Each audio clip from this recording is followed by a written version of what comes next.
Salut les gars, ça va les gars? Bon, eh bien, petite vidéo avec mon nouveau micro de la mort qui tue. Pour peut-être un short ou carrément une vidéo plus longue, je vais voir. Mais le sujet est, est-ce que ça vaut la peine de tout larguer pour aller vivre, s'expatrier en Thaïlande ou ailleurs, hein, mais pour moi c'est la Thaïlande, pour s'expatrier donc à l'année, à l'année en Thaïlande? Ou est-ce qu'il vaut pas mieux rester ingénieur avec une bonne paye et partir en vacances en Thaïlande 3 mois par an. Donc en essayant de trouver des moyens pour prendre du congé sans solde, je sais pas, mais peut-être partir que 3 à 6 mois par an en Thaïlande. C'est pas si évident, hein. C'est une complication. Bon, donc en fait, je veux comparer le mode de vie. En fait, vous bossez à mi-temps, la moitié de l'année, et l'autre moitié, vous profitez des vacances en Thaïlande avec un bon pouvoir d'achat, ou vous partez à l'aventure avec un pouvoir d'achat donc hasardeux, minimaliste, mais vous êtes à l'année. Et donc, vous en profitez de manière très modérée, mais à l'année.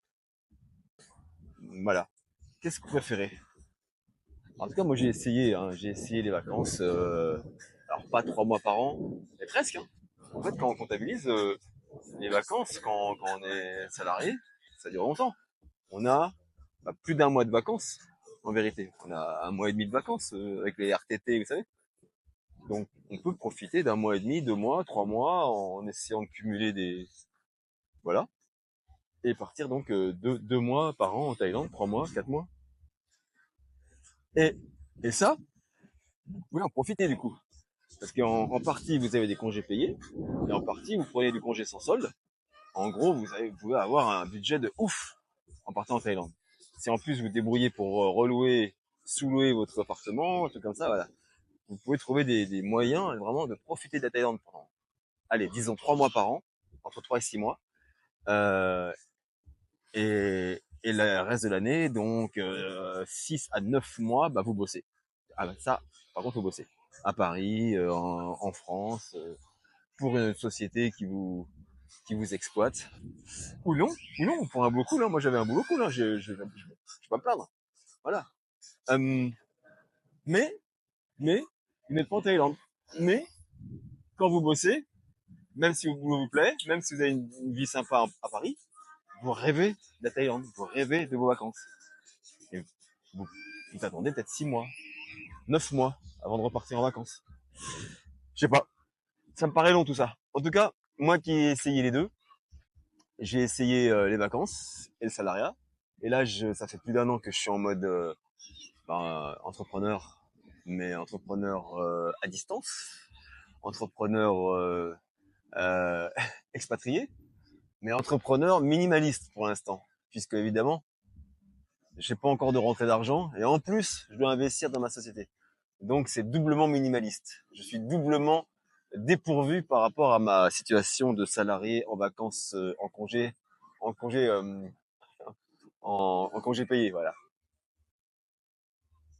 Donc c'est vrai que quand je vois les jeunes, quand même ils sont jeunes, ils ont 25 ans, ils viennent ici à Pattaya ou ailleurs en Thaïlande, ils prennent 3 semaines de vacances et ils s'éclatent, mais ils se disent waouh c'est génial la Thaïlande, je m'éclate, je profite. Il faut quand même qu'ils fassent leur compte et qu'ils se disent attends ouais, j'ai peut-être claqué quand même 2 salaires là. Il part moins d'un mois, mais il claque 2 salaires. Ou 3, même. Ou 3 salaires. Imagine. Tu claques 3 fois plus qu'en France. Bah oui. Mais à ce moment-là, comment tu vas faire pour te projeter à une vie à plein temps? Tu peux pas vivre à plein temps en dépensant 3 fois plus qu'en France, parce que tu fais 10 fois plus ta fête, et que t'as pas de revenus, du coup. Si tu restes établi en Thaïlande. Donc, peser le pour et le contre. Je pense que ce que je dis est évident pour certains. Pour moi, c'était évident parce que je savais faire mes comptes. Je savais utiliser Excel pour ça. Je savais me projeter. Pour autant, j'ai pas acheté d'appartement. J'ai pas investi. Donc, je savais faire mes comptes, mais je savais pas investir. Malheureusement pour moi. Ou heureusement. Parce que j'aurais investi, comme beaucoup de mes amis, j'aurais investi, donc j'aurais acheté un appartement. Au moins un. Eh bien, j'aurais été un peu coincé. Je serais encore coincé, là, à mon âge, à 54 ans. Je serais encore coincé, je crois, à moins d'avoir acheté à 25 ans. C'est vrai que j'aurais acheté à 25 ans. Là, c'est sûr qu'à 50 ans, j'aurais pu dire, ok, c'est bon, j'ai fini de payer. Même à 45, hein, j'aurais fait un prêt sur 20 ans. À 45, j'aurais fini de payer. Et là, à ce moment-là, tout s'accélère. On a fini de payer, on peut complètement revendre, on peut complètement racheter quasiment en cash. Et du coup, on a du cash. C'est vrai, c'est vrai. Donc j'imagine ceux qui ont du cash, plus de cash que moi, mais en plus ont des appartements en France. N'est-ce pas? Et qui sont en plus jeunes, 40 et quelques. Bah oui, c'est sûr. Bah, ça n'empêche pas que j'ai quand même mes chances, avec mon petit capital, avec mon idée, avec mes compétences, pour m'en tirer.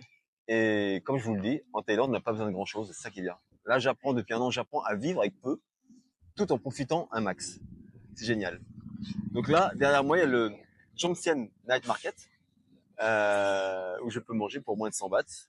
Manger et boire. Hein. Manger et boire pour 90 bahts. C'est mon budget. Je prends un smoothie à 30 bahts et je prends deux grosses brochettes de viande poulet avec des légumes pour 60 bahts, 90 bahts et je suis mais repu. Et j'ai des protéines, j'ai des petits légumes, hein, donc j'ai des fibres et en plus j'ai un gros smoothie. Donc j'ai des fruits. Je vous embrasse et retenez que les vacances en Thaïlande, ce n'est pas la vie en Thaïlande. Donc, si vous voulez continuer à avoir que des vacances, bah, sacrifiez-vous toute l'année. Et moi, je suis parti pour pas me sacrifier. En tout cas, pas le même genre de sacrifice. Je fais un sacrifice sur mon niveau de vie, mais je suis en Thaïlande. Et un sacrifice de niveau de vie en Thaïlande, c'est quand même une vie bien mieux que lorsqu'on a de l'argent à Paris. Voilà c'était ma conclusion. Salut, sawadee krap. Salut les gars.